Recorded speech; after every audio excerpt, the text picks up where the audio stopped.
I watched John Doe and Ebenezer drawing cards and choosing sides. Whoever chose the Joker will be martyred. It was John Doe became the loser in a game he could never win. He was forced to sail away into forever. The spirit of the forest said she would protect his soul with a protection spell to keep all evil from him. With the raven in the sky above, the wolf close at his heel, he set out to make it to the mountains. Ebenezer watched him through his trusty crystal ball, sitting solid on his stool beside the bar. He drank a toast to victory. He prayed the devil took Doe's soul, that he would never come back to confront him. The sowing nights were cold and long, the snow lay like a blanket. Mother Nature shivered along with Doe. It was then he heard the voices and a cry of merry meet, and the fairies gathered tenfold by his feet. They took him to their neat abode beneath the willow tree, and there they fed him berries red and sweet.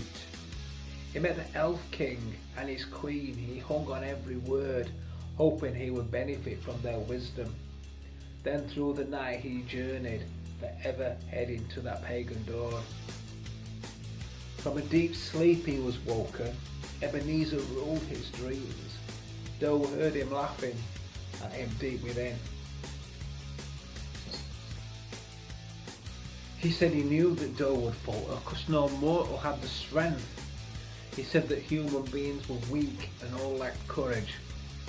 Then John Doe felt such evil, tightening in his chest like twine. He felt the blood that moves the body running cold. And then the long-lost spirits of all evil passed away, who were ever present, trying to halt his progress. He traded teardrops with Methuselah, a shotgun by his side, serenaded by the Holy Spirits. He had a pain inside his chest like a lowly, shallow grave, but death to him was not even an option. Beelzebub was watching him, like a child far away, playing in the house of fallen angels. Doe met the girl who gave her heart, Joan of Arc herself. She begged him, never give your heart for no one. Life is such a bitch, she cried, and then the devil took her tongue, left her all alone in fire damnation. The bells of doom were ringing when her body fell to the ground. Doe almost tore his eyes out with the sorrow. Ebenezer laughed at him until he thought that he had died, and the devil woke the beast that lay within him. He had been laying dormant there for ever and a year, and now at last he rose out of his ashes. And then, at Imbolc, flowers bloom, and ice begins to melt, but nothing blooms inside of John Doe's heart. It's dark and vast and tainted. To his destiny he trudged onwards now to find some resolution. His journey is insidious, he feels he's getting nowhere. If only things had gone the other way. If he had won that card game, he'd be home beside his love. Instead he's trapped here in these ever-turning pages. He dines on fruit of bergamot and sleeps with laudanum. The mighty stag stands proud deep in the forest, and swimming in the stream, a shoal of silver fishes, oblivious to life upon the surface. A mermaid they called Trina, a wedding she had planned.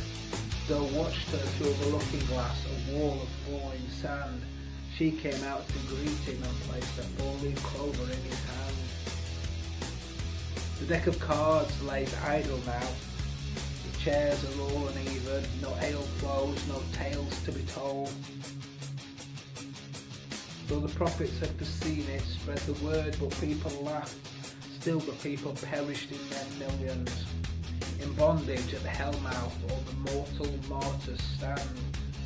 Blindfold and in heart chains that keep them hostage. To a heart without a reason, to a soul without a roof.